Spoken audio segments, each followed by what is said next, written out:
नमस्कार मंडळी, आजच्या हॅलो सह्याद्री कार्यक्रमात मी मानसी आंबेडकर तुम्हा सर्वांचं मनपूर्वक स्वागत करते। मंडळी, मुंबईची ओळख आपल्या जगभरामध्ये एक अतिशय नावाजलेलं शहर अशी आहेच, पण हळूहळू आता आपल्या मुंबईची ओळख ही गगनचुंबी इमारतींचे शहर अशीही होत चाललेली आहे। वेगवेगळ्या ठिकाणी आपण पाहतो आहोत की खूप मोठ्या प्रमाणावर पुनर्विकास होतो आहे आणि मुंबईच नाही तर त्याच्या आजूबाजूची उपनगरं सुद्धा आता अक्षरशः काट टाकत आहेत आणि त्यामुळे या पुनर्विकसित होणाऱ्या इमारतींमध्ये खूप मोठ्या प्रमाणावर वेगवेगळ्या ठिकाणाहून लोक स्थलांतरित होत आहेत। सेकंड होमची सुद्धा अनेक जण तजवीज या शहरांमध्येच करत आहेत। अशा वेळेला एक घर पाहावं बांधून किंवा एक घर पाहावं घेऊन ही म्हण आता आपल्याला नव्या काळामध्ये रियालिटी चेक देणारी आहे। या सगळ्या नव्या पुनर्विकासाच्या प्रक्रियेमध्ये काही कागदपत्रांची पूर्तता करणं, काही प्रमाणपत्र आपल्या जवळ वेळेवरती असणं ही अतिशय महत्त्वाची गोष्ट असते। त्याच्यासाठी असणाऱ्या नियमांमध्ये आता बदलही होत चाललेले आहेत। येणाऱ्या काळाच्या अनुषंगाने त्याच्यामधले जे बदल होत आहेत त्याच्याबद्दलचे कायदे आता पारित होत आहेत। आजच त्याच्यामध्ये चर्चा होणार आहे आणि या नव्या बदलांच्या बद्दल म्हणजे याच्या पुढच्या काळामध्ये आपण जिथे राहणार आहोत त्या गोष्टींच्या बद्दल कुठले कुठले बदल होत आहेत त्याची माहिती आपल्याला करून देण्यासाठी आज आपल्या स्टुडिओमध्ये खास उपस्थित आहेत पीपल्स मॅन अशी ज्यांची ख्याती आहे ते खासदार गोपाळ शेट्टी सर। नमस्कार। ही माहिती आपल्याला आज ते करून देणार आहेत, त्यामुळे आजच्या कार्यक्रमाचा आपण विषय पाहूया। आजच्या कार्यक्रमाचा विषय आहे अभिहस्तांतरण आणि भोगवटा प्रमाणपत्र, नवे नियम नवी दिशा। अभिहस्तांतरण म्हणजेच कन्व्हेन्स डीड आणि भोगवटा प्रमाणपत्र म्हणजेच ऑक्युपन्सी सर्टिफिकेट। तर आजच्या चर्चेला आपण सुरुवात करूया। लोकसभेमध्ये 2 वेळा खासदार म्हणून प्रतिनिधित्व तुम्ही केलेले आहे आणि त्याचबरोबर वेगवेगळ्या थीम्सवर आधारित बागा उद्यानं विकसित करणं किंवा लोकांच्या सुरक्षिततेच्या दृष्टीने आपल्या रेल्वेच्या गाड्यांचे जे डबे आहेत त्यांचे दरवाजे बंद असावे, तिथे उद्वाहनं असावी म्हणजे लिफ्ट असाव्या, याच्यासाठीच्या मागण्या तुम्ही वारंवार केलेल्या आहेत। सुरक्षिततेच्याच दृष्टीने आता हे जे कायद्यांमध्ये बदल होत आहेत हे घडत आहेत आणि पुनर्विकास मोठ्या प्रमाणावर मुंबईमध्ये सुरू आहे। अशा वेळेला भोगवटा प्रमाणपत्र म्हणजे ऑक्युपन्सी सर्टिफिकेट याचं महत्त्व आपल्याला जाणून घ्यायचं आहे। तर आधी मला सांगा, हे ऑक्युपन्सी सर्टिफिकेट केव्हा मिळतं आणि ते नेमकं काय असतं?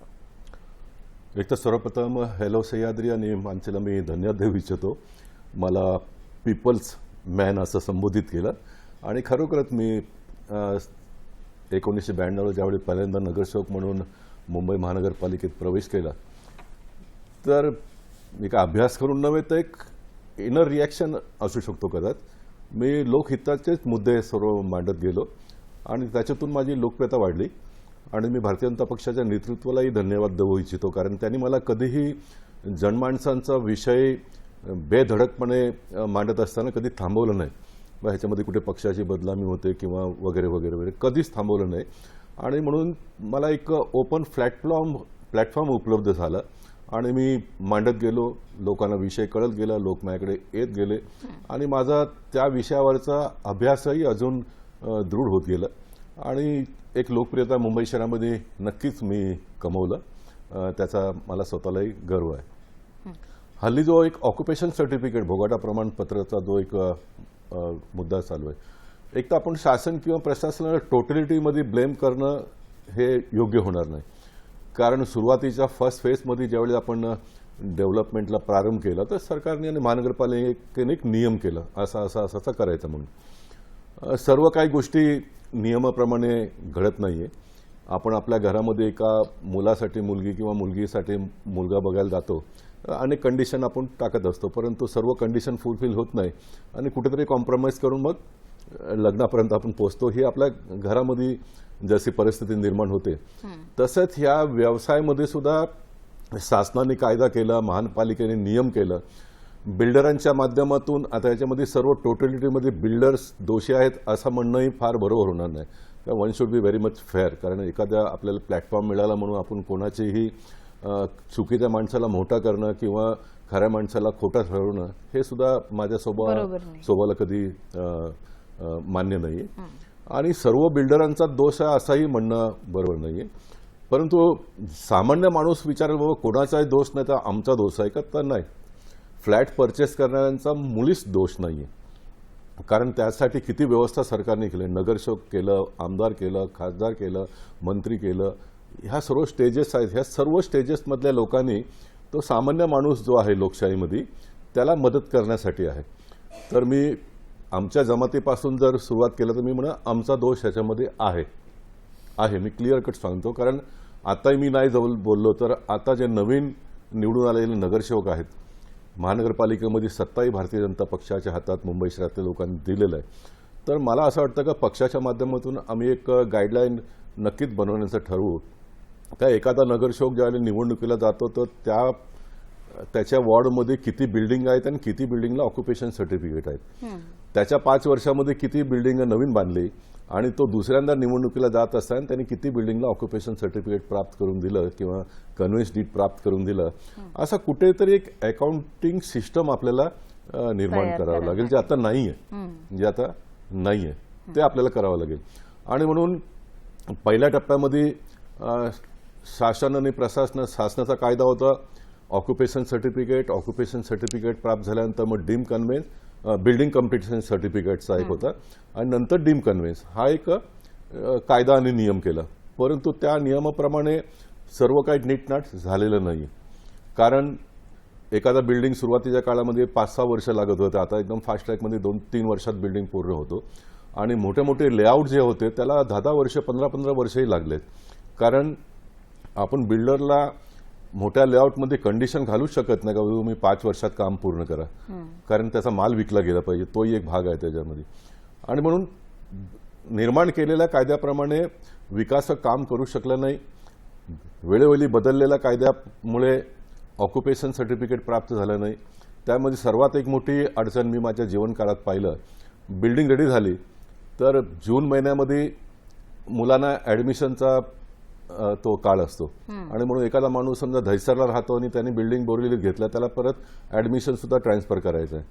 तर एकदा बिल्डिंग रेडी झाल्यानंतर ऑक्युपेशन सर्टिफिकेटचा अगोदर पैसा आला हातात लोकांच्या, फर्निचरचा एक नवीन कन्सेप्ट त्या काळात आला. आता आणखीन आपण खूप पुढे गेलोय. फर्निचर करण्यासाठी आम्हाला फ्लॅट द्या म्हणून बिल्डरांकडनं लोक घ्यायला लागले आणि बिल्डरांनी एक लेटरवरती लिहून बाबा तुम्हाला फक्त फर्निचरचं काम करण्यासाठी आम्ही देतो म्हणून फ्लॅट दिलं. फर्निचरचं कामही पूर्ण झालं. आता जून महिना झाला तर राहायला यायला पाहिजे कारण ॲडमिशन इथे घ्यायचं आहे. मग लोक राहायला गेल्यानंतर असेसमेंट टॅक्स सुरू झालं. असेसमेंट टॅक्स सुरू झाल्यानंतर बिल्डरनी म्हटलं बाबा तुम्ही राहायला आले दिवसापासून तुम्हाला द्यायला पाहिजे. राहते लोकांनी सांगितलं ऑक्युपेशन सर्टिफिकेट. काही बुद्धिमान लोकही मार्केटमध्ये आमच्यासारखे मिळाले, लोकांना नको त्या गोष्टी लोकांच्या डोक्यात. सरळ भाषेत आपण ज्या दिवशी राहायला गेलो त्या दिवसापासून मेंटेनन्स आणि असेसमेंट आपणच भरायला पाहिजे, सरळ आहे. पण ऑक्युपेशन नाही आहे म्हणून आम्ही देणार नाही. आणि मग बिल्डर आणि राहत्या लोकांमध्ये वाद सुरू झाला. 2-2, 5-5 वर्ष सुरू राहिला तो. काही लोक कोर्टात गेले, कोर्टातून काय ऑर्डर्स आले आणि ह्यामुळे सर्व एक घोळ निर्माण झाला आणि ऑक्युपेशन सर्टिफिकेट अनेक बिल्डिंगचे रखडले गेले. ऑक्युपेशन सर्टिफिकेट नसल्यामुळे मग कन्व्हेन्स झाला नाही. मग आम्ही भांडलो सरकारला, बाबा ऑक्युपेशन सर्टिफिकेटचा हा मुद्दा एका बिल्डिंगशी रिलेटेड आहे, कन्व्हेन्स हा लँड ट्रान्सफर होतो, म्हणजे लँड ट्रान्सफर करायला आपल्याला काही अडचण नाही.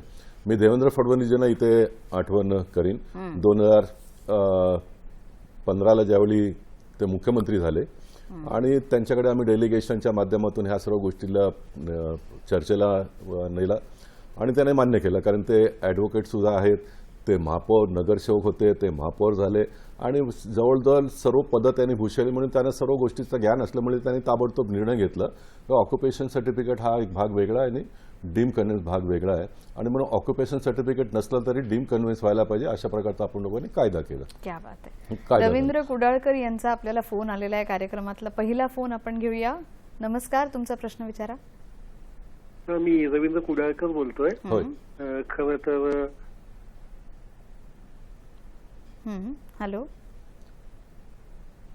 हॅलो, आवाज नीट बोलायला मिळतंय. हो बोला. खूप छान वाटतंय. हो, माझा प्रश्न असा आहे की हे अभिहस्तांतरण आणि भोगवटा प्रमाणपत्राची जी प्रक्रिया आहे, जो कॉमन मॅन आहे, जो उपेक्षित उद्दिष्ट गटातील माणूस आहे की ज्याचं शिक्षण कमी असतं, ज्याला जास्त अवेअरनेस नसतो, जनजागृती त्याच्या मनात नसते, तर अशा लोकांसाठी किती सुटसुटीत, सहज सोपी, रिजनेबल खर्चातली आहे. आणि दुसरा प्रश्न असा आहे, या प्रक्रियेमध्ये पारदर्शकता किती आहे की ज्यातून एक सोपं काम होऊन जाईल. दोन्ही मुद्द्याचं उत्तर देतो. कुणालकडे म्हटल्यानुसार बरोबर आहे की सामान्य माणूस ज्यावेळी फ्लॅट घेतो त्यांना 500 फुटाचा त्यांनी फ्लॅट घेतलं, सरकारला त्यांनी स्टॅम्प ड्युटी भरला, रजिस्ट्रेशन करून डॉक्युमेंट त्याच्या हातात आलं आणि नंतर दुसऱ्या टप्प्यामध्ये बिल्डरने त्याला फ्लॅट बांधून दिलं का त्याला वाटतं माझं काम पूर्ण झालं. परंतु त्याला नंतर सर्व या गोष्टी कळायला लागतं. मग सोसायटीच्या माध्यमातून सर्वसामान्य माणसाला या सर्व पहिल्या टप्प्यात तर कळलंच नाही, पण आता लोक हुशार झाले आहेत. आता सर्वात पहिला विचारतो ऑक्युपेशन सर्टिफिकेट आहे का. मी माझ्या जीवनकाळात अनेक अशा लोकांना पाहिलं आहे, इलेक्टेड रिप्रेझेंटेटिव्ह, मोठमोठे ऑफिसर्स लोक ज्या बिल्डिंगमध्ये राहतात त्यांनाही ऑक्युपेशन काय आहे तर ते घेतलं नाही. हां, घेतलं सर्वांनी, बिल्डिंग रेडी आहे, पाणी आहे, लाईट आहे, सर्व गेले. त्यानंतर मग ह्या सर्व गोष्टी कळत गेलं. परंतु आता बदललेल्या काळामध्ये खूप आता नियमात पण आपण बदल केला, जागरूकताही आली आहे आणि आता ऑक्युपेशन सर्टिफिकेट सहजता मिळतो आणि लोक घेतही आहेत. आजही मिळतो असं म्हणणं चुकीचं आहे. दुसऱ्या टप्प्यामध्ये एखादा बिल्डर लोक कोणी ऐकत असेल तर त्यांनी मुद्दा मांडला तर मी त्याचं नक्कीच उत्तर देईन. नुकताच हल्लीच्या काळामध्ये SRA आणि SRAलाच मी दोष देणार नाही, महापालिकेतही बिल्डरांकडनं मोठ्या प्रमाणात पैसे घेतल्याशिवाय ऑक्युपेशन सर्टिफिकेट देत नाही, हे आजची वास्तविकता आहे. मधल्या काळामध्ये कुर्ल्याचा एक अगरवाल नावाचा बिल्डर कोर्टात गेला, त्याकडनं 1 कोटी रुपये मागितले होते, त्यांनी नाही दिले. तो कोर्टात गेला, कोर्टातून ऑर्डर आणला, कोर्टाने सरळ सांगितलं कॉम्प्लायन्स जरा फुलफिल झाला, ताबडतोब ऑक्युपेशन द्या म्हणून. त्या डिपार्टमेंटच्या लोकांनी त्याला सांगितलं तुम्ही केस मागे घ्या. त्याला त्यांनी सरळ सांगितलं मला तुम्ही ऑक्युपेशनसाठी तुम्ही 1 कोटी मागितलं होतं, केस मागे घेण्यासाठी मला 2 कोटी घ्या. हे म्हणजे ऑफ द रेकॉर्ड सर्व चर्चा झाली आहे. म्हणजे अशी लोकही पाहिजे आपल्या व्यवस्थेमध्ये. तर हे सर्व जे बिघडलेली व्यवस्था आहे त्याला कुठेतरी आपण सुधारू शकणार. नाही तर सर्व सरकारवरती सरकार काय करू शकतं. फार सिंगल विंडो सिस्टम अशी एखादी तयार करून होऊ शकते का. सिंगल विंडो सिस्टम आहे. मोदीजींनी ईज ऑफ डुईंग बिझनेसचं आणलं, सिंगल विंडो सिस्टम आला, पण त्याच्यावरती नंतर खूप काही चर्चा झाली. हा ओसी न घेता समजा काही जण राहायला गेले असतील घरामध्ये तर त्यांना कुठलेही प्रॉब्लेम येऊ शकतात. म्हणजे जर ते घरात राहतात पण ओसी घेतलेलं नाहीये अजून तर त्यांना कुठल्या अडचणी येऊ शकतात. त्यांना एक तर पाणीचा दुप्पट चार्ज भरावा लागतो. अच्छा. पाणीचा क्वांटम त्यांना कमी मिळतो. ओसनी नसला तर नॅशनलाइज बँकेतून आपल्याला लोन मिळत नाही, त्याला तर कोणालाच लोन मिळत नाही. नंतर आता प्रायव्हेट बँक भरपूर आले, ते लोक अधिक व्याज घेतात आणि ते लोक थोडा रिस्क घेऊन लोन देतात. परंतु नॅशनलाइज बँकेतून त्याला कमी व्याजातून लोन मिळत नाही, हे वास्तविकता आहे. इथे त्याला एक प्रॉब्लेम आहे. आणि लोक थोडा हुशार झाल्यामुळे ते लोक आता फ्लॅट जे परचेस करतात ते विचारतात बाबा तुझा विकतोस तू फ्लॅट, ऑक्युपेशन आहे का. तर ऑक्युपेशन नाही तर त्याला जे किंमत मिळायला पाहिजे जेवढी तो मिळत नाही, बाजारभावापेक्षा त्याला कमी मिळतो. अशा सर्व अनेक छोट्या छोट्या गोष्टी आहेत. परंतु आता नवीन नियमामुळे आता तर ऑक्युपेशन सर्टिफिकेटचा आपण कंडिशनच काढला, तर direct BCC building completion certificate आणि नंतर कन्व्हेन्स. म्हणजे इंडिव्हिज्युअल फ्लॅट धारकांना हे ओसी जर का नाही मिळालं तरी बिल्डिंग कम्प्लिशन जर असेल तर ते ग्राह्य धरलं जाणार. ओसीचं आपण कंडिशन 2018 पासून कंडिशन काढूनच टाकलं, आता डायरेक्ट BCC घ्यावा लागतो. अच्छा. कारण पहिल्याच्या ह्या सर्व गोष्टी कन्व्हेन्ससाठी ओसी असायला पाहिजे, बिल्डिंग कम्प्लिशन सर्टिफिकेट असायला पाहिजे, नंतर मग कन्व्हेन्स डीड होत होता. म्हणून आता हे एक स्टेज ऑक्युपेशनचा काढला आपण, बिल्डिंग कम्प्लिशन सर्टिफिकेट डायरेक्ट, नंतर मग कन्व्हेन्स. म्हणजे एवढा नियमात आपण आता बदल केलेला आहे. म्हणजे त्याचा नक्कीच लोकांना लाभ होतोय. परंतु कितीही आपण लोकांनी कायदा केला तर त्या बिल्डिंगमधल्या लोकांमध्ये जेवढी जागरूकता आणि तो बिल्डर आणि आर्किटेक्ट किती प्रामाणिक आहे त्याच्यावरती सर्व काय अवलंबून आहे. आणि पुन्हा एकदा सांगेन का ह्या सर्व प्रोसेसमध्ये मी जर म्हणत असलं तर नगरसेवक जबाबदार असला पाहिजे, आमदार जबाबदार असला पाहिजे. तर फ्लॅटचं पोझिशन घेत असताना आजही आपल्याकडे सिस्टम नाहीये. म्हणजे सोप्या भाषा सांगायचं, एकदा मूल जन्माला आलं का त्या 5वी या नंतर 12 दिवसांचा बारसा ही एक प्रथा आपल्या समाजामध्ये आहे. तर बिल्डिंगचा पोझिशन घेत असताना त्यात इकडचा नगरसेवक आमदारांनाही बोलून घ्यायला पाहिजे. अशाही एक व्यवस्थेमध्ये आपल्याला सिस्टम डेव्हलप करावं लागेल. म्हणजे त्यांची जबाबदारी तिथे स्टार्ट होते. 100% सर्व ठीकठाक होईल का तर मला असं वाटतं कधीच होणार नाही. परंतु आपण 80-90% पर्यंत पोहोचलो तरी खूप मोठी गोष्ट होऊ शकते. विजय पाटील आपल्याशी बोलतायत. नमस्कार. नमस्कार मॅडम. बोला, प्रश्न विचारा. नमस्कार सर. नमस्कार. माझा प्रश्न असा आहे की मुंबई मधल्या म्हाडा गृहनिर्माण संस्थेअंतर्गत भोगवाटा म्हणजे काय नंतर दुसरा प्रश्न असा आहे की अभिहस्तांतरण कसे होत असते, आणि तिसरा प्रश्न असा आहे की भोगवाटा दाखला कोणत्या बाबी तपासून देतात. दोन्ही गोष्ट म्हाडाच्या बाबतीत. हा. आता इथे बघा, आपण प्रायव्हेट बिल्डरला दोष देत असतो, आर्किटेक्टला दोष देत असतो, बाबा ह्या लोकांनी फसवणूक केलं किंवा आपली जबाबदारी व्यवस्थित हाताळलेली नाही म्हणून. म्हाडा ही बॉडी आपण गव्हर्नमेंटने निर्माण केलं, सर्वसामान्य लोकांना घरकुल आपण उपलब्ध करून देऊया. आता म्हाडाच्या ठिकाणीही ऑक्युपेशन सर्टिफिकेट मिळत नाहीये, म्हाडाही कन्व्हेन्स देत नाहीये. या बाबतीतही मी खूप मोठी लढाई लढली. प्रायव्हेट बिल्डर, प्रायव्हेट जमीन मालकांनी कन्व्हेन्स दिला नाही, म्हाडाने तर डायरेक्ट द्यायला पाहिजे. परंतु म्हाडाने सुद्धा, आणि मी नेहमी हे अनेक वेळा जाहीरमध्ये मी बोललोय की म्हाडा हे मुंबईत सर्वात मोठा बिल्डर झालं. कारण MHADA is not a builder. त्यांनी लोकांना स्वस्त भावामध्ये घर मिळालं पाहिजे, ह्यासाठी ही निर्माण झालेली संस्था आहे शासनाच्या माध्यमातून. परंतु आज आपण लोकांनी जर पाहिलं तर म्हाडा हे सर्वात मोठा बिल्डरचं स्वरूप त्यांनी घेतलेलं आहे. त्यांनी घेतलेलं आहे.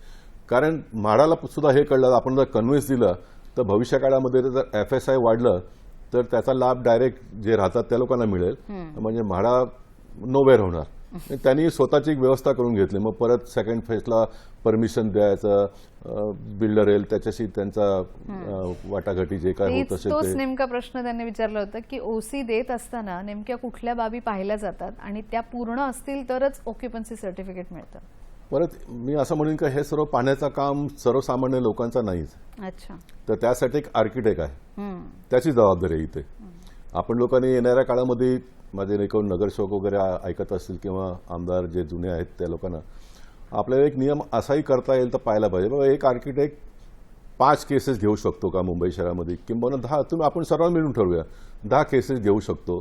10 केसेसपैकी त्यांनी 8 केसला ऑक्युपेशन सर्टिफिकेट आणि डीम कन्व्हेन्स सर्व करून दिलं तर मग परत तुम्ही 2 नवीन कामं घ्या. असा एक नियम आपल्याला करता येईल का ह्याच्याबद्दल आपल्याला विचार करा. तुम्ही मला कॉमन मॅनचा माणूस म्हटल्यानंतर मी कॉमन मॅनच्या बाबतीत जितका काही माझा नॉलेज आहे किंवा मला समज आहे ते मी पोचवण्याचं काम करेन. तर आपल्याला भविष्य काळात हे सुद्धा करावं लागेल. तोच कंडिशन आपल्याला बिल्डरला पण घालता येईल का? घालावंच लागेल. कारण बदल आपल्याला अनुभवातून माणूस शिकतो. तर अनुभव, आज सामान्य माणसं किती 10-10, 15-15 प्रोजेक्ट घेतात, न तर वेळेवर पुरा करत नाही. मग लोकांच्या हालापेक्षा काय काय होतं आपण लोकांनी सर्व पाहिलंय. म्हणून आपल्याला एक नियम करावा लागेल. बिल्डर आर्किटेक्ट म्हणायचं नाही तुम्ही आमच्या व्यवसायामध्ये कसा असा गदा आणू शकता. आपण ठरवा ना, तुम्ही ठरवा 15 काम तुम्ही घेऊ शकता, त्यातून तुम्ही 12-13चं ऑक्युपेशन गेलं परत मग तेवढी तुम्ही घ्या ना, किंवा 2-2 घेतलं तर 15चा तुमचा एक अपर लिमिट ठेवा तिथेच. जेवढा तुम्ही ऑक्युपेशन करत घ्याल तेवढं नवीन नवीन काम घेत जाता, तर मग कुठेतरी एक जबाबदारी निश्चित होईल आणि सामान्य माणूस जो आहे तो ह्या सर्व जे किचकट म्हणूया किंवा त्या झंझटीपासून तो मुक्त होऊ शकतो. मी आणखीन एक ॲडिशन लोकांना मुद्दा देऊ शकतो. माझा नेहमीचा हे म्हणणं राहिलं, मी विधानसभेतही आवाज उठवला या बाबतीत. सरकार ज्यावेळी मी फ्लॅट घेतो, माझ्याकडनं सरकार स्टॅम्प ड्युटी घेते, तर मला इथे म्हणायचं आहे इथे सरकारची जबाबदारी पूर्णपणे प्रारंभ होते. For what I have paid. Me stamp duty कसली दिली? मी ज्या गोष्टीसाठी मी विकत घेतलं बिल्डरकडनं आणि त्याच्यामध्ये जे जे कंडिशन त्या बिल्डरनी सरकारच्या आदेशानुसार घातलेलं आहे आणि त्यासाठी मी हे स्टॅम्प ड्युटी भरतो, तर मला ह्या सर्व गोष्टी सरकारच्या माध्यमातून फुलफिल होऊन मिळाल्या पाहिजे. आणि आपल्या माहितीसाठी माणसे बिल्डिंग प्रपोजलच्या ज्युनियर इंजिनियर, सब इंजिनियर, त्याच्यावरचे सर्व इंजिनियर लोकांना कंडिशन आहे, एखादा बिल्डिंग तिथे होत असताना तुम्ही जाऊन पाहणी करायचं, ग्राउंडचं आलं तर मग त्याला फर्दर CC द्यायचं. म्हणजे बिल्डिंग पूर्ण होईपर्यंत त्याची पूर्णपणे जबाबदारी आहे. परंतु आज वास्तविकता हे आहे, त्यांच्याकडे कामं पण एवढी वाढलेली आहेत, कोणीही माणूस जवळजवळ साईटवर जातच नाही. ते बिल्डर आणि आर्किटेक्टनी बनवून आणले, ते बघायचा पेपर, तिकडनं सर्व जे काही त्यांचा मनशांती करून पुढचा सर्व टप्पा गाठायचा, ही एक व्यवस्था चाललेली आहे. हे कुठेतरी बंद व्हायला पाहिजे. आणि हे बंद, मला असं वाटतं का अशा अनेक प्रकारच्या लोकांना तुम्ही वारंवार डिबेटमध्ये आणून चर्चा केलं. एकदा आर्किटेक्टला बोलवा, एकदा वकीलला बोलवा, एखादा 2 बिल्डरलाही बोलवा मुंबई शहरातल्या मोठ्या. आपण याबद्दल अजून चर्चाही आधी करूया आणि आधी अभिहस्तांतरण म्हणजे काय हे समजावून घेऊया. पण आता मात्र घेऊया एक छोटीशी विश्रांती. पाहत रहा हॅलो सह्याद्री. नमस्कार. हॅलो सह्याद्रीमध्ये आपण पुन्हा भेटलेलो आहोत मंडळी. अभिहस्तांतरण आणि भोगवटा प्रमाणपत्र याच्याबद्दल अनेक सदनिकाधारकांच्या मनात अनेक प्रश्न असतात आणि त्याच्याबद्दल आज आपण बोलतो आहोत खासदार गोपाळ शेट्टी यांच्याशी. मला असा प्रश्न विचारायचा आहे की एखादं मोठं कॉम्प्लेक्स आहे, हाऊसिंग कॉम्प्लेक्स आहे, त्याच्या 5-6 विंग्ज असतात. या विंग्स पैकी समजा 2 विंग्सचं काम पूर्ण झालंय पण बाकीच्यांचं अजून बांधकाम सुरू आहे, तर अशा वेळेला 2 विंग्सचं काम पूर्ण झालंय म्हणून तिथे ज्यांचे फ्लॅट्स आहेत त्यांना ओसी अगोदर मिळतं की अख्खं संपूर्ण बांधकाम झाल्याच्या नंतरच ते मिळतं? नाही, मोठ्या लेआउटमध्ये तुमचा 2 विंग जर पूर्ण झाला असेल तर 2 विंगचा बीसीसी ऑक्युपेशन म्हणजे बिल्डिंग कम्प्लिशन सर्टिफिकेट ते आपल्याला मिळू शकतो. आता समजा आणखीन त्या लेआउटमध्ये 3 बिल्डिंग आणखीन बांधायचं आहे तर सरकार म्हणून आपण त्यांना हेच मी आधीच बोललो इतक्या वर्षात तुम्हाला पूर्ण करायलाच पाहिजे असं आपण कंडिशन घालू शकत नाही, कारण तो कायदे बदलतात मग त्या कायद्याप्रमाणे त्यांनी जायचा असतो किंवा त्याचा माल सर्व विकला गेला पाहिजे. सेल शिवाय तर तो करू शकत नाही ना. ह्या सर्व गोष्टी आहेत आणि मग ह्या सर्व अडचणीला फेस करण्यासाठी काही बिल्डर लोक कोर्टात खटले सुद्धा कोणाला तरी पाठवून घालतात आणि मग तिकडे मग नंतर मग कोर्टात केस आम्ही काय करू शकत नाही अशा प्रकारचा एक वातावरणामध्ये आपण लोकांनी अनेक वर्ष काढले. टू बी व्हेरी फ्रँकली शॉर्टकटमध्ये जर आपण बोललो आणि आता मग त्याच्यामध्ये सरकारने आता नवीन कायदे केले. गुजरातला हा कायदा होता, कारण तुम्ही 500 फूटचा फ्लॅट घेतलं तर ते 500 फूट प्रॉपर्टी कार्डमध्ये तुमचं नाव तिकडे नोंदलं जातो. ते आता महाराष्ट्र सरकारने देवेंद्रजींनी कायदा आपल्याकडे पण करतात केलंय. तर यू आर सेफ नाव. तुम्ही 500 फूटचं घर घेतलं, स्टॅम्प ड्युटी भरलं, रजिस्ट्रेशन केलं, तुमचं नाव प्रॉपर्टी कार्डवर आलं. आता आपण कधी कधी एक पॉलिटिकल प्राणी असल्यामुळे मी लोकांच्या हिताने काही मुद्दे मांडत असतो. तर प्रामाणिकतेने आणि प्रॅक्टिकल बघायला गेलं तर तुम्ही 500 फूटचा पैसा दिला, 500 फूटचा तुम्ही मालक झालात. तर पुढचा तो FSI वाढलं तर म्हाडा किंवा सरकार जर म्हणत असेल ह्याच्यामध्ये आमचाही वाटा आहे तर ते गैर नाहीये, चुकीचं नाहीये. बरोबर आहे ना, चुकीचं नाहीये. कारण परत लोकांसाठी एक 35% फंजिबल फ्री म्हणून परत सरकारने कायदा केलेला आहे. मग तो अधिक वाढलेला FSIचा मग तो जर म्हाडासाठी तो कायदा असेल तर मग प्रायव्हेट बिल्डर लोकांसाठी का नाहीये. इथे परत इथे कायद्याचा भाग सुरू होतो. आणि म्हणून एकदम प्रामाणिकतेने बघितलं तर आता जो आपण कायदा नवीन करतो, तुम्ही 800 फुटाचा फ्लॅट घेतलं तुमच्या प्रॉपर्टी कार्डवर 800 फूट येईल. कधी कधी सोसायटीचे लोक पण आपल्याला फ्लॅट विकत असताना NOC देत नाही, सोसायटीचे भांडणं वगैरे असतात म्हणून. आता तुमच्या प्रॉपर्टी कार्डवरती नाव आलं तर कमीत कमी घेणारा माणूस सेफ आहे, कारण तो तेवढी प्रॉपर्टी त्याच्या नावावर ट्रान्सफर होतो. सोसायटीचे जे काय वाद असेल ते नंतरही आपण मिटवता येईल. म्हणजे अनुभवातून सरकारने सुद्धा भरपूर नियमात बदल वेळोवेळी केलेला आहे. मंगल आपटे आपल्याला प्रश्न विचारतात पुण्याहून. नमस्कार. नमस्कार. मला असं प्रश्न विचारायचा की जे बिराड करू असतात तर मग त्यांचं बांधकाम घर होतं आणि मग कन्व्हेन्स डे त्यांना ते बांधकाम लोक सोडून जातात, मग ते बिराड करू ना करायला लागतं, कन्व्हेन्स डेचे पैसे द्यावे लागतात. असं बऱ्याच ठिकाणी होतं की कन्व्हेन्स डे होतच नाही आणि मग त्याच्यासाठी खूप पैसे द्यावे लागतात. तर त्या बाबतीत आपण काय मार्गदर्शन करू शकाल? किंवा विकत जर एखादा फ्लॅट घ्यायचा तर त्यांचं नसतं कन्व्हेन्स डे, तर त्या बाबतीत आपण काय करू शकाल? मार्गदर्शन सांगू शकाल आपण? नक्कीच. म्हणजे ह्याच्यामध्ये कोणताही असा एकदम फिक्स मार्गदर्शन नाहीये. मला जितका मांडता आला तितकं मी मांडलं. एक मुद्दा ह्याच्यामध्ये परत एक नवीन निर्माण होतो. सोसायटीमध्ये सुद्धा काही लोक वेळेवर मेंटेनन्स आणि टॅक्स भरतात आणि ते सोसायटी लोक महापालिकेला भरतात. काही लोक भरत नाहीयेत, काही वादामुळे किंवा परिस्थितीमुळे भरत नाहीये. तर परत BCC देत असताना महापालिकेकडनं एक लेटर आणावं लागतो, नो ड्यूज सर्टिफिकेट म्हणून. आता बिल्डर म्हणतो बाबा हे माझी जबाबदारी नाहीये, हे राहतात हे लोकांनी भरायला पाहिजे. आणि टू बी फ्रँक बघायला गेलं तर मी ज्या दिवसापासून राहायला आलो पजेशन दिलं नाही तोपर्यंतची जबाबदारी बिल्डरची आहे. एकदा पजेशन आपण लोकांनी घेतलं तर नंतर आपण राहायला गेलो तर ती जबाबदारी आपली आहे.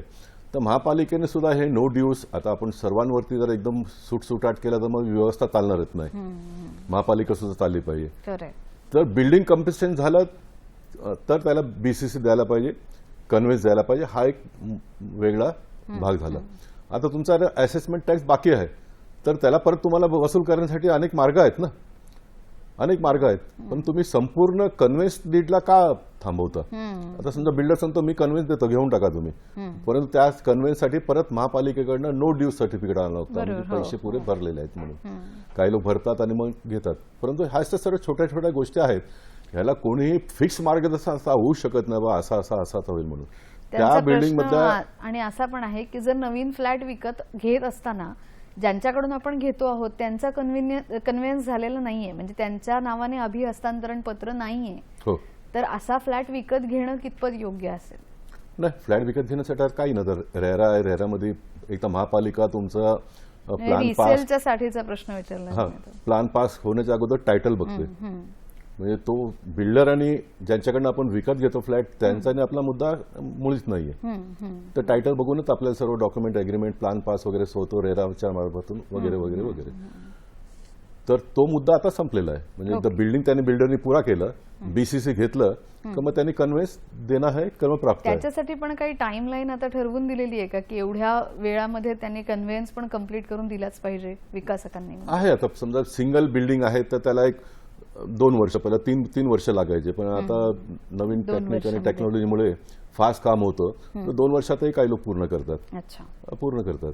मोठा लेआउट असेल तर परत तो मुद्दा आहेच, त्याला वेळ लागतोच. त्याचा आता नवीन जो कायदा पारित होतोय, म्हणजे त्याच्यामध्ये जे बदल होत आहेत, तर आम्हाला या बदलांचे पण बद्दल ऐकायचं आहे की आधी जे कायदे होते त्याच्यामध्ये आता बदल कुठल्या प्रकारचे होत आहेत? बदल म्हणजे आता तुम्हाला बीसीसी मिळतो डायरेक्ट ऑक्युपेशन सर्टिफिकेटच्या ठिकाणी. बीसीसी मिळालं का तुम्हाला कन्व्हेन्स द्यायचाच आहे, आणि बिल्डर लोक आता कन्व्हेन्स देतात सुद्धा, आता देतात. म्हणजे पहिल्या टप्प्यामध्ये मी म्हटल्याप्रमाणे ऑक्युपेशन सर्टिफिकेट काय हे लोकांना माहित नव्हतं. डीम कन्व्हेन्स घ्यायला पाहिजे, कशाला आपण बिल्डिंग झालं आता 50 वर्षानंतर रिडेव्हलपमेंट जाईल त्यावेळी हे डीम कन्व्हेन्स आणि सर्व हे नंतर लोकांना कळायला लागलं, आणि सरकारने वेळोवेळी त्याच्याबद्दल कायद्यामध्ये बदल करून ज्या ज्या गोष्टी केल्या पाहिजे ते केलेल्या आहेत, आणि आता बऱ्यापैकी सर्व प्रॉब्लेम सॉल्व्ह झालेले आहेत. आता हे जे मुंबई शहरातला ऑक्युपेशन सर्टिफिकेटचा जो मुद्दा आहे हे मागील काळातला आहे, काही कारणामुळे, त्याच्यावर आपण चर्चा करू. या विषयामध्ये ही जी कागदपत्र आहेत जर पूर्ण नसतील तर परदेशी जाताना किंवा बरेचसे असे जण आहेत की ज्यांनी इथे घरं घेऊन ठेवलेली आहेत पण ते त्या फ्लॅट्समध्ये राहत नाहीयेत, तर ते अशा वेळेला भाडे करार करतात. तर भाडे करारामध्ये ओसी नसेल तर काही अडचण येऊ शकते का? काही अडचण नाही, काहीच अडचण येऊ शकत नाही. ओसी नसेल तरी अडचण नाहीये. भाड्याने दिल्यानंतर 11 महिन्यांनी त्यांनी खाली केला पाहिजे अशा प्रकारचा एक कायदा सरकारने केला, परंतु परत कारण खोटा करणारा माणूस तो सरकारपेक्षा पण एक पाऊल पुढे नेहमी त्याचा असतो. मग त्याच्यातही आता कायद्यामध्ये बदल करून, कारण ह्याच्यामध्ये पण पुन्हा मी सांगितलं ना, इलेक्टेड रिप्रेझेंटेटिव्ह, स्थानिक पोलीस ह्या लोकांनी सर्व मदत केल्या पाहिजे. कोणी जबाबदारी घ्यायला पाहिजे. माझं मत आहे की घ्यायला पाहिजे, जबाबदारी आहे. आज मी एकदम क्लिअर कट बोलतोय, आज मी कुठल्या पदावर नसलो तरी मला आज पेन्शन आहे. म्हणजे कदाच तुम्हाला वाटलं गोपाल चिट्टे आले, नाही, मी उपकार नाही करत, तुम्ही मला कधीही बोलू शकता, कारण मला सरकार आजही पेन्शन देते.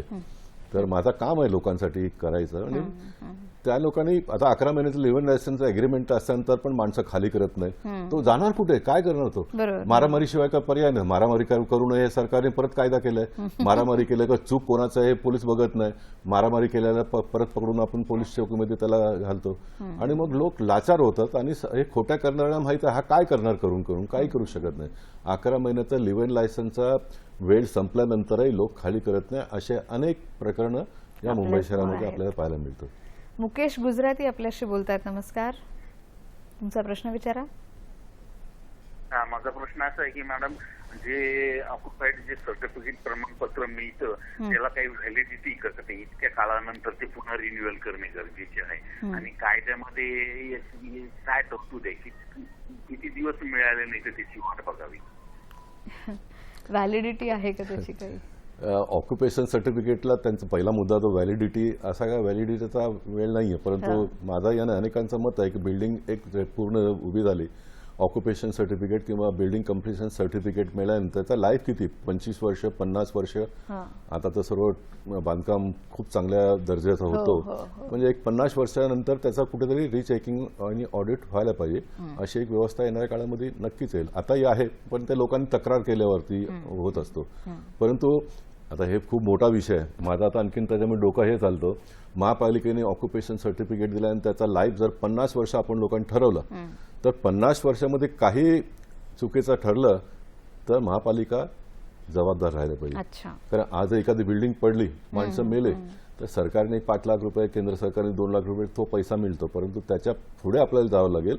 मग कुठेतरी जबाबदेही होईल. मग हे बिल्डिंग प्रपोजलचे जे ज्युनियर इंजिनियर पासून तर चीफ इंजिनियर पर्यंतचे लोक त्या तिकडे जाऊन बघून कोणी काय चुकीचा करतो काय, कारण आज पैसा एखाद्या व्यक्तीकडे आला तर तो त्याच्या फ्लॅटसाठी इतका सर्व नको त्या गोष्टी करत असतो, त्याचा परिणाम आजूबाजूच्या व्यक्तीवर पण पडत असतो. परंतु असा आजही आपण इतका कठोर कायदा आपल्या देशात तर नाही, मुंबई शहरातही नाहीये.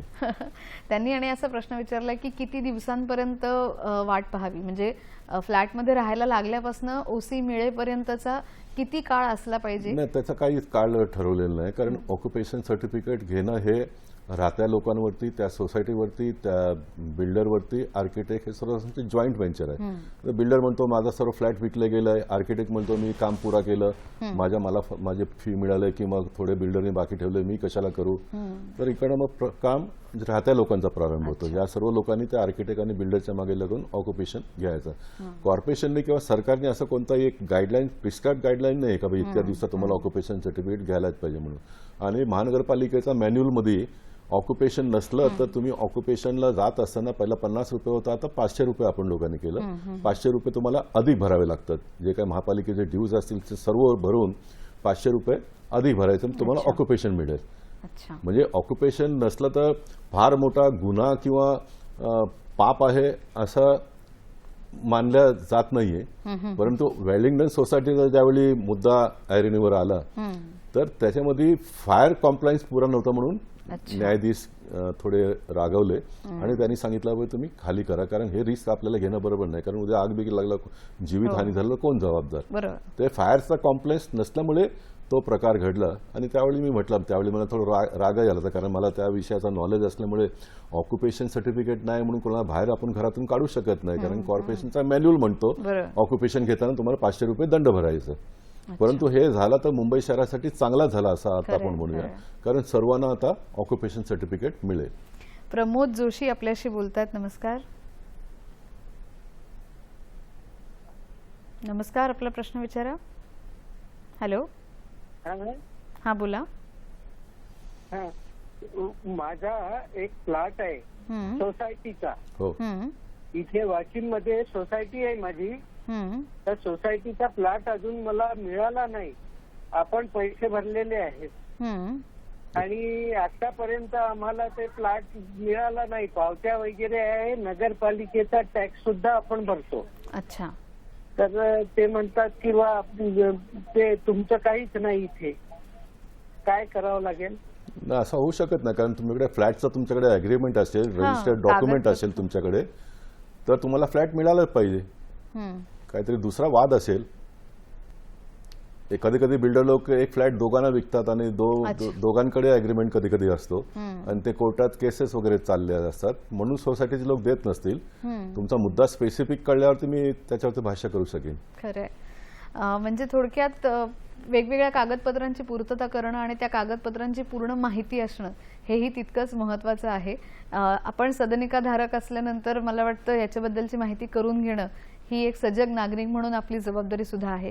याच्याबद्दल आपण अधिक चर्चा करणारच आहोत, पण आता मात्र घेऊया एक छोटीशी विश्रांती. पाहत रहा हॅलो सह्याद्री. हॅलो सह्याद्रीमध्ये आपण भेटलेलो आहोत मंडळी, आणि आज आपण चर्चा करतो आहोत भोगवटा प्रमाणपत्र आणि अभिहस्तांतरण याच्याबद्दलच्या नवी दिशा, नवी वाटचाल याच्याबद्दल. ही दोन्ही कागदपत्र अतिशय महत्त्वाची आहेत आणि सदनिकाधारक असल्यानंतर आपल्याला त्यांची माहिती असणंही महत्त्वाचं आहे. पण जेव्हा असं होतं की आपण महापालिकेमध्ये जातो तर महापालिकेमध्ये एका विभागामध्ये गेल्यानंतर जेव्हा आपण हा अर्ज देतो तेव्हा ते आपल्याला दुसऱ्या विभागात पाठवतात, मग दुसऱ्या विभागातनं तिसऱ्या विभागाकडे, असं खूप फिरणं होतं आणि त्याच्यामुळे थोडीशी क्लिष्ट अशी ही सगळी प्रक्रिया होऊन जाते. तर त्याच्यामध्ये काही बदल करता येणं शक्य आहे का आणि त्याच्यासाठीची काही सोय प्रशासनाने केलेली आहे का? प्रशासनाने केले म्हणजे टू बी व्हेरी फ्रँकली परत मी माझ्यावर येईन. ह्या सर्व कायदे वगैरे वगैरे सर्व झालेले आहेत आणि ते कायदे झालेले असतानाही ऑफिसर वर्ग सामान्य माणसाला मदत करत नाही, म्हणून एक नगरसेवक म्हणून त्याची नेमणूक होते. फॉर एक्झाम्पल तुम्ही आता ठीकठाक आहात पण तुम्ही आजार पडलात तर तुम्हाला एक डॉक्टरकडे जावंच लागतो ना. तसा हा नगरसेवक त्यांचा समस्याचा डॉक्टर आहे आणि तो महानगरपालिकेच्या ऑफिसमध्ये जाऊन त्या ऑफिसर फटाफट काम होतो ना. तर सामान्य माणसाला ठीक आहे, आता आरोप लावणं हा एक भाग झाला, परंतु मुंबई शहर इतका मोठा आणि प्रॉब्लेम्स इतके आहेत आणि त्या ऑफिसरवरती पण त्याची पण एक कॅपॅसिटी असते ना, बरोबर, हो. हा एक त्यातला भाग आहे. आणि मग पूर्णपणे दुर्लक्ष झाल्यामुळे मग ते अधिकारी एकदम बेफिक्री झालेत. म्हणजे त्यांना कोणाची भीती नाही आहे, काही नाही. त्याला फक्त ज्युनियर इंजिनियरकडे तुम्ही गेला तर मी फाईल पाठवले सब इंजिनियरकडे जा, असिस्टंट इंजिनियरकडे, मग सब इंजिनियर, असं करत करत त्याला हेड ऑफिसपर्यंत जावं लागतं. आणि सामान्य माणूस कामधंदा करून एवढा सर्व नाहीच करू शकत, तो नाहीच करू शकत. आणि म्हणून लोकशाहीमध्ये मला असं वाटतं परत कारण आम्ही बोरिवलीत किंवा उत्तर मुंबईत म्हणजे मुंबई शहरात सर्वकडे असणार, मी असं म्हणत नाही की आमच्याकडेच आहे म्हणून, पण आम्ही आमच्या तिथे एक व्यवस्था नगरसेवकांच्या माध्यमातून, आमदारांच्या माध्यमातून एक टीम वर्क करून एक खूप चांगली स्थितीत आम्ही आमच्या मतदारसंघाला ठेवलं.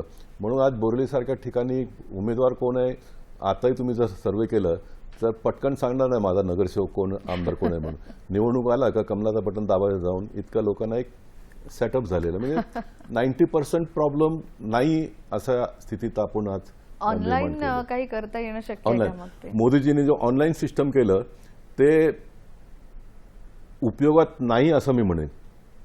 उपयोगात सामान्य माणूस तिथे पोहोचू शकत नाही, परंतु आर्किटेक्ट नावाचा जो प्राणी आहे तोही ऑफिसरांबरोबर त्यांचा संगम झाल्याशिवाय तो अपलोडच करत नाही. आता to be very frankly, occupation सर्टिफिकेटच्या बाबतीत ज्यावेळी मी अधिकारी वर्गांशी आम्ही चर्चा केली, आशिष शेलारजींच्या नेतृत्वात, ते पालकमंत्री होते म्हणून, मग आम्ही एकदम सुटसुटाट काय केलं, बाबा ह्या सर्व गोष्टी सामान्य माणसाला न पेलणार आहे. म्हणून आता ऑक्युपेशन सर्टिफिकेट घेत असताना माझा फ्लॅट 500 फुटाचा प्लॅनमध्ये दाखवलाय, परंतु मी 700 फूट जागा वापरतो, तर अधिक 200 फुटाचा पैसा किती होतो ते रेडी रेकॉर्ड तो घरी बसल्या बसल्या कॅल्क्युलेशन करून तो चेक पाठवून देणार महापालिकेला, म्हणजे त्याची जबाबदारी संपली. मग महापालिकेच्या अधिकाऱ्यांनी त्याच्या ठिकाणी घरी येऊन त्याचा जागा वगैरे मापून मग आणखीन अधिकचे पैसे त्याच्याकडनं घ्यायचे, त्याला एक मेमो द्यायचा आणि त्याला ऑक्युपेशन सर्टिफिकेट द्यायचं. इतकं सर्व सुटसुटाट ठरलं होतं, परंतु तो वर्कआउट झालेलं नाहीये. लकीली आज आपण इथे चर्चा करतो, आज महानगरपालिकेमध्ये ऑक्युपेशनचा मुद्दा पास होईल असं आपण गृहीत धरूया. कारण मी मागेही फेस लाईव्ह केलं होतं त्यावेळी बोलत होतो, कारण स्टँडिंग कमिटीमध्ये पास केल्यानंतर प्रभाकर शिंदेजी आणि गणेश खनकर या दोघांनी मिळून युबी केला, अर्जंट बिझनेस, म्हणजे दुसऱ्या दिवशी पहिला बिझनेस त्याला घ्यायचा, परंतु त्या दिवशी ॲडझॉन झालं. ॲडझॉन झाल्यामुळे तो विषय युबी पास झाला नाही. दुसरी महानगरपालिकेची सभा झाली, त्याच्यामध्ये पाऊस झाडं पडलं, हे ते सर्व मुद्द्यावरती 4 पावणे 4 वाजेपर्यंत सभागृह चालला असं मला कळलं, पण त्याआधी होऊ शकलं नाही. आज पुन्हा हाऊस आहे, तर आज हाऊसमध्ये पास झाल्यानंतर जे रूल बनवतील परत ते रूलही तयार आहे असं मला कळलेलं आहे. कारण हा सभागृहामध्ये पास झाल्यानंतर पटकन 2-3 दिवसामध्ये ऑक्युपेशन सर्टिफिकेटचा कामकाज सुरू होईल असं वाटतं. त्या रूलमध्ये आपण पाहू आता काय काय सवलत ते लोक देतात आणि त्याच्यावरती पुन्हा एकदा आपल्याला भाष्य करता येईल किंवा डिस्कशन करता येईल तर आपण करून लोकांना एकदम मोकळं करूया. आणि ऑक्युपेशन सर्टिफिकेट बद्दल मी बोललो, आता पास झाल्यानंतर कोणी एकदम धावपळ करू नका. 6 महिन्याचा वेळ आहे आणि आपण पुन्हा 6 महिने देणार आहोत. त्यानंतर मग दंडात्मक कारवाई सुरू होईल. म्हणून कोणी भयभीत होऊन ह्याला त्याला पकडून नको ते पैसे वगैरे कोणी वाटण्याचं काम करू नका. एकदम सोप्या भाषेत मी सांगतो, ऑक्युपेशन सर्टिफिकेट मिळवून देणं हे मी डायरेक्ट सांगतो. आता भारतीय जनता पक्षाची जबाबदारी आहे, कारण आमच्या पक्षाचा महापौर आहे, आमच्या सर्वांची आहे. तर आम्ही आपापल्या भागामध्ये लोकांना ऑक्युपेशन सर्टिफिकेट कसं मिळवून देता येईल यासाठी एक नवीन व्यवस्था पक्षाच्या माध्यमातून उभं करू. आणि मी सर्व पक्षातल्या लोकांनाही सांगेल आपणही करा, म्हणजे आपण एक लोकांची एक जबाबदारी आपल्यावरती, ते आपण लोकांनी नीटनाटपणे पेळलं पाहिजे. अगदी. विकास मटकर आपल्याशी बोलतायत. नमस्कार. नमस्कार, आपला प्रश्न विचारा. नमस्कार मॅडम. नमस्कार साहेब. नमस्कार. मी विकास लक्ष्मण वटकर. हो. मी डोंबिवलीला माझा फ्लॅट आहे. 5 वर्ष झालं. नमस्कार. 5 वर्ष झालं डोंबिवलीला माझा फ्लॅट आहे. तो ताबा भेटलेला आहे, बिल्डरनी ताब्यात दिलेला आहे मला. फक्त ना सिलिंग आणि आजूबाजूचा जो लिकेजचा प्रॉब्लेम आहे ना, ते सोसायटीला करायला सांगतात ते. तर तो बिल्डरनी करून द्यावा लागतो का सोसायटी करावी लागते? ते थोडंसं बिल्डिंग असं नाही झाले. अच्छा, नवीन बांधकाम आहे म्हणजे. बरोबर आहे. हे मुद्दे तुमचं 10 वर्ष झालं आणि मुंबई शहरात आजही 2 वर्षांनी लिकेजेस वगैरे व्हायला सुरू झालेत. आता ह्याचा काय एकदम नीटनाटपणे आपल्याला सांगता येणार नाही बिल्डरनीच करायला पाहिजे का. बिल्डर म्हणणार आम्ही बनवून दिलं, पण जे फ्लॅट्समध्ये चेंजेस वगैरे करतात, इलेक्ट्रिसिटीचं फिटिंग ते काढतात, परत ठोकटाक करून करतात. असं काय थोडा थातूर मातूर ठोकटाकनी काय बिल्डिंग लिकेज व्हायला नाही पाहिजे, पण तो बिल्डर लोक मग त्याचा आसरा घेता तुम्ही सर्व चेंज केला म्हणून ते लिकेज वगैरे होतं करून.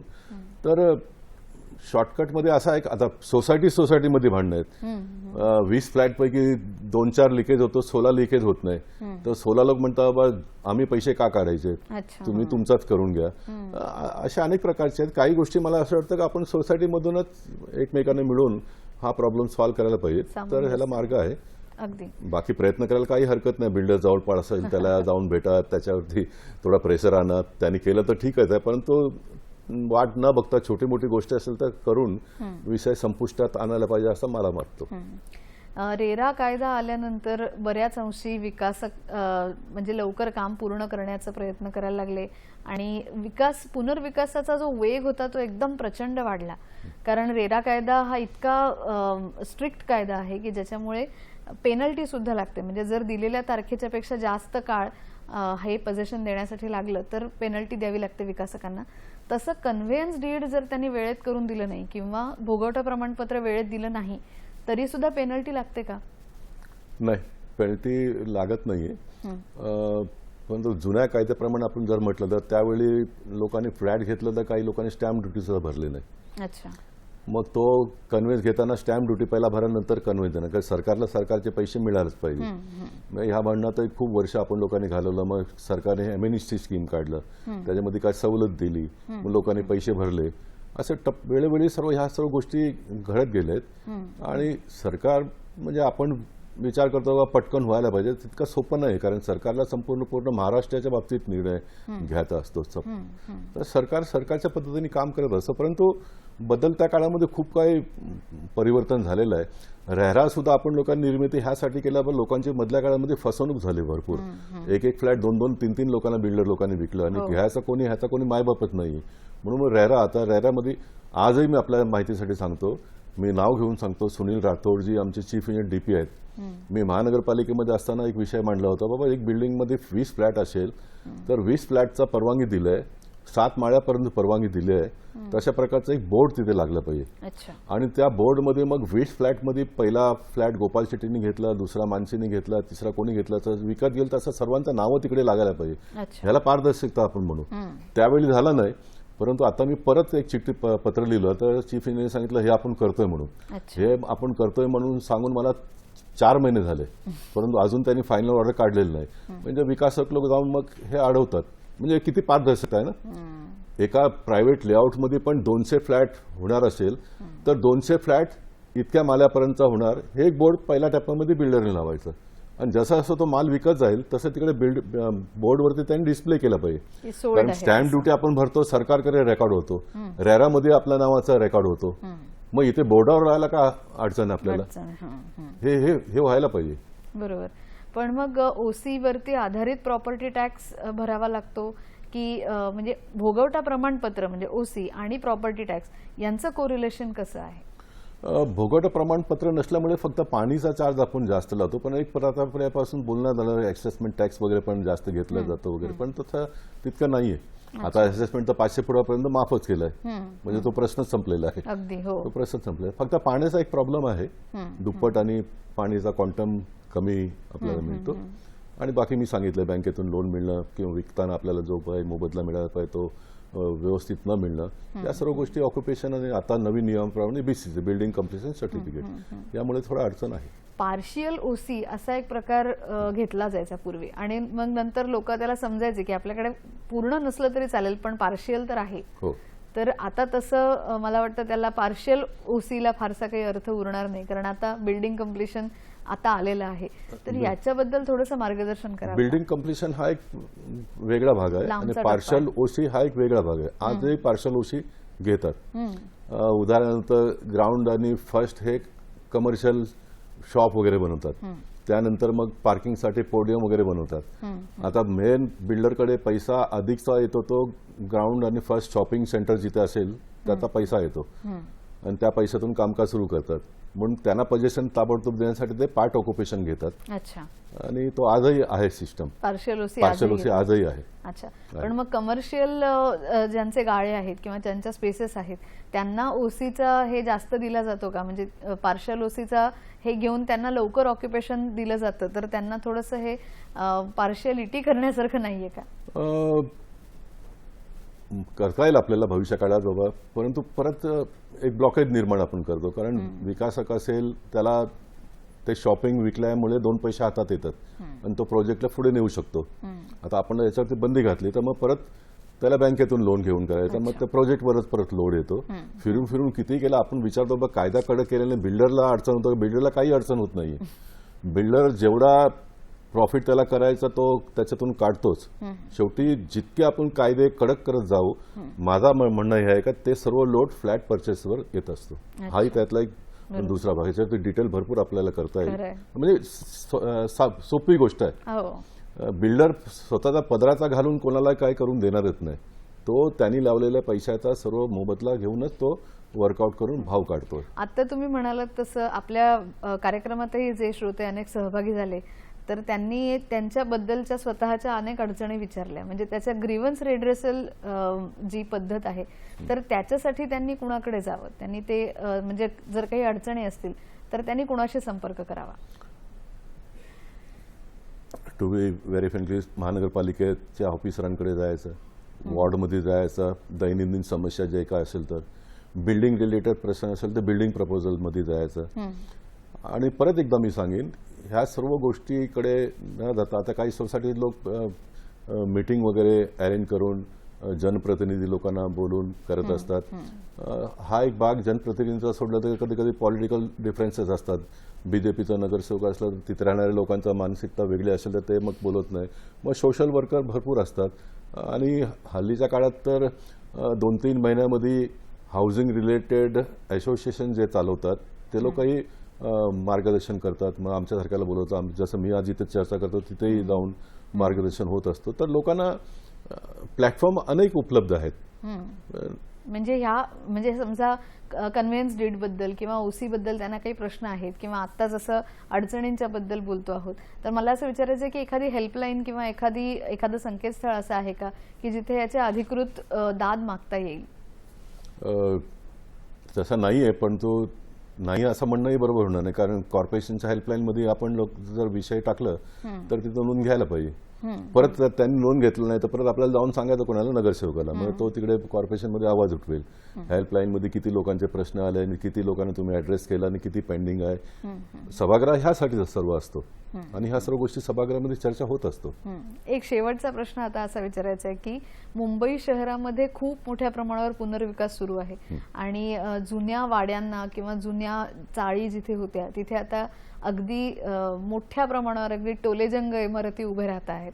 तर त्याच्यामध्ये सगळ्यांनी एकत्र मिळून राहणं आणि आता आपण म्हणालात तसं सोसायटीवाल्यांनी थोडंसं जे जास्त शिक्षित नाही आहेत किंवा ज्यांना ह्याच्याबद्दलची जास्त माहिती नाही आहे त्यांना सांभाळून घेणं हे आवश्यक आहे.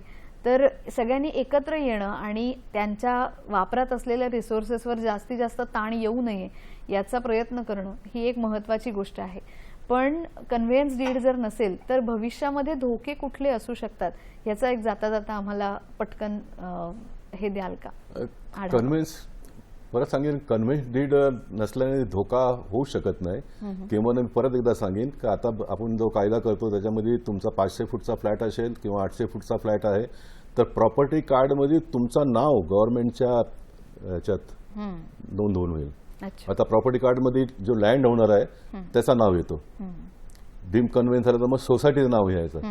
आता आपण कायदा जो बदलला त्याच्यामध्ये तुमचं व्यक्तिगत नाव येणार. आता म्हणजे गोपाल शेट्टीचा 1200 फुटाचा फ्लॅट माझा आहे तर माझा प्रॉपर्टी कार्ड 1200 फुटाचा येणार. मला जर विकायचं असेल तर मी माझा प्रॉपर्टी कार्ड दाखवलं का तो विकत घेणारा माणूस सरळ माझ्याशी अग्रीमेंट करू शकतो. सेकंड पार्टमध्ये तो सोसायटीमध्ये विचारेल बाबा गोपाल शेट्टीचा काय ड्यूज वगैरे बाकी असेल तर मला सांगा, मी ते पैसे कापून त्यांना. सर्व भरपूर सर्व सुटसुटीत झालेलं आहे. आता भरपूर झालेलं आहे.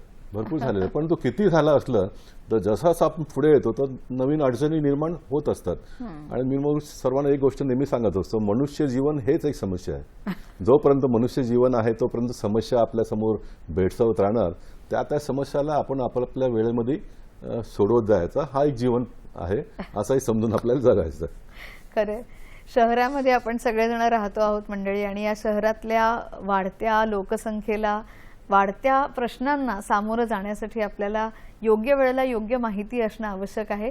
आणि ही योग्य माहिती तुमच्यापर्यंत पोहोचवण्याचं काम आम्ही वेळोवेळी करतही आहोत. तर आता मात्र याच्या कार्यक्रमामध्ये इथेच थांबण्याची वेळ झालेली आहे.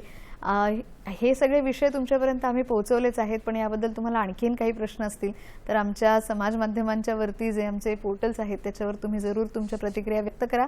पण आज मात्र आपल्या कार्यक्रमात गोपाळ शेट्टी सर सहभागी झाले आणि पीपल्स मॅन त्यांना का म्हणतात ते आज आपल्याला त्यांनी दाखवून दिलेलं आहे.